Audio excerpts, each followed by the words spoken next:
안녕하세요. 책 데이트 시간입니다. 완벽한 공부법 2강 메타인지인데요. 나를 모르면 공부도 없다. 문제는 먼저 나를 아는 것이다 라고 말하고 있습니다. 이 메타인지는요. 1976년 미국의 발달심리학자인 존 프라벨이 만든 용어인데요. 메타는 어바웃의 그리스어 표현으로 메타인지는 자신의 인지 과정에 관한 인지 능력을 말합니다. 내가 뭘 알고 뭘 모르는지 또 내가 하는 행동이 어떠한 결과를 낼 것인지에 대해 아는 능력인데요. 이 메타인지가 공부에 있어서 절대적인 영향을 끼친다고 합니다. 왜냐하면 자신을 객관적으로 볼 수 있는 능력이 바로 메타인지이기 때문이죠.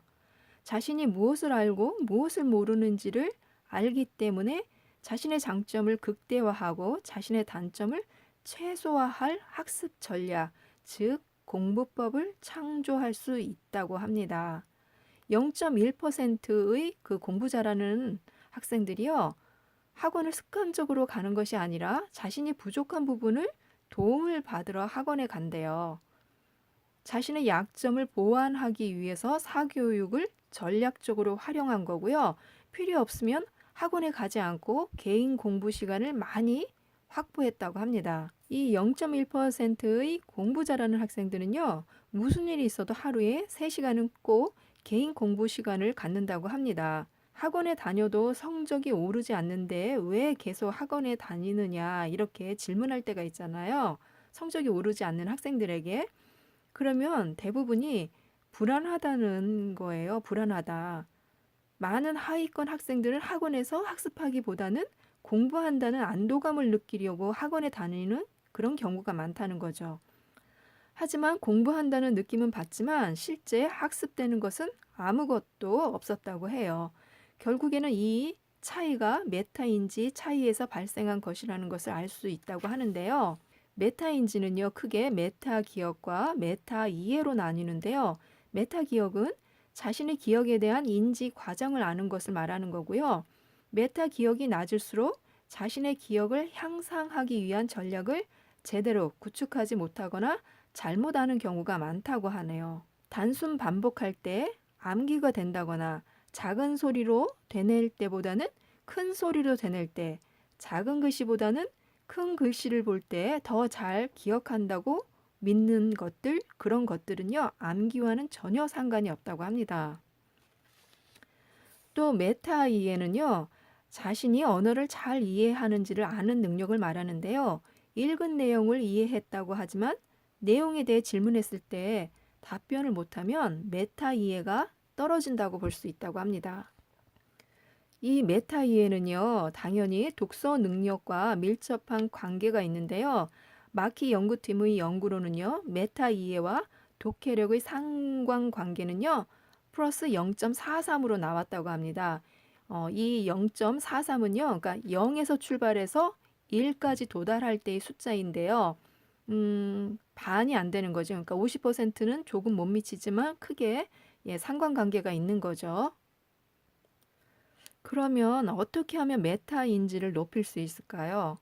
세 가지로 생각해 볼 수 있는데요. 첫 번째, 학습 전략을 배움으로써 메타인지를 높일 수 있다고 합니다. 그러니까 많은 연구가들이 지지하는 과학적인 공부법을 배우는 것만으로도 메타인지가 이렇게 향상되는 것을 밝혔는데요. 이 책을 읽는 것만으로도 메타인지 수준은 올라갈 수 있다고 합니다. 두 번째는요, 자신의 실제 실력을 객관적으로 파악하는 피드백을 경험하면 되는데요. 가령 연습 문제는 꼭 풀어본다거나 내용을 요약해 보거나 또 다른 사람에게 이렇게 자신이 배운 바를 가르쳐 보면요. 자신이 무엇을 알고 무엇을 모르는지 제대로 확인할 수 있다고 합니다. 세 번째는요. 인간의 인지 과정을 알면 메타인지는 올라간다고 합니다. 메타인지라는 것은 나의 인지 과정에 대한 인지 능력이기 때문에요. 우리가 세상을 어떻게 인지하는지를 안다면요. 메타인지는 향상된다고 합니다. 메타인지 능력을 향상하기 위해서는요. 자신의 인지 한계부터 먼저 알아야 하는데요. 1. 기억력 착각.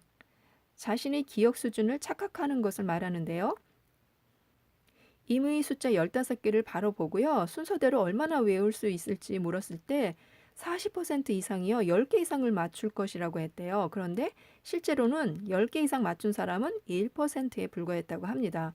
착각을 하는 거죠. 두 번째, 소박한 실제론. 자신이 세상을 제대로 보고 있다고 순진하게 믿는 것을 말하는 거고요. 사후 해석 편향. 어떤 일이 벌어지기 전에는요, 잘 몰랐으면서 일이 벌어지고 난 후에는 네, 그럴 줄 알았지 라고 생각하는 것을 말합니다. 네 번째는요, 계획 오류. 자신의 실행력에 대한 과대평가를 말하는데요. 네, 연초에 세웠던 계획들 한번 떠올려 보라고 하네요. 다섯 번째, 정서 예측 오류. 자신의 미래 감정을 잘못 예측하는 것을 말하는 거고요. 여섯 번째, 평균 이상 효과. 어떤 항목이든 자신은 평균 이상이라고 생각하는 것을 말하는데요. 대부분 사람이 자신의 공부에 대한 노력이나 일을 평균 이상 한다고 여긴대요. 그런가요? 일곱 번째, 확증 편향. 자신이 처음 생각했던 주장에 지지하는 근거만을 찾는 경향을 말하는데요. 91건의 메타 분석에 따르면요. 자기 의견을 뒷받침하는 정보를 선택할 확률이 자기 의견이 틀렸다는 정보를 고를 확률보다 2배 이상이 높다고 합니다. 사람은요, 자기가 보고 싶은 것만 본대요. 여덟 번째, 가용성 편향. 내 기여도를 과장하는 것을 말하는데요. 팀 프로젝트를 실시할 때 대부분의 사람들이요, 자신의 기여도를 부풀린다고 합니다. 아홉 번째, 권위자 편향. 권위자의 말이라면 자신의 생각도 기꺼이 바꾸는 것을 말하는데요. 어떤 전문가를 만나고 와서 대부분의 이제 부모들이 마음이 흔들리고요. 아무리 뭐 자신의 확고한 철학으로 이렇게 사교육을 시키지 않는다 했던 부모도 전문가를 만나면요, 예, 학원을 보내야겠다고 생각을 한다고 합니다.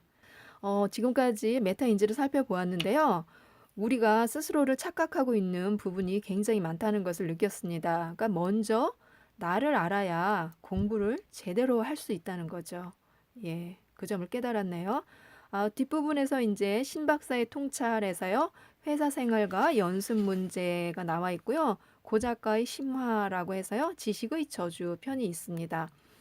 저는 다음 3장 기억에서 만나겠습니다. 이상 책데이트였습니다. 감사합니다.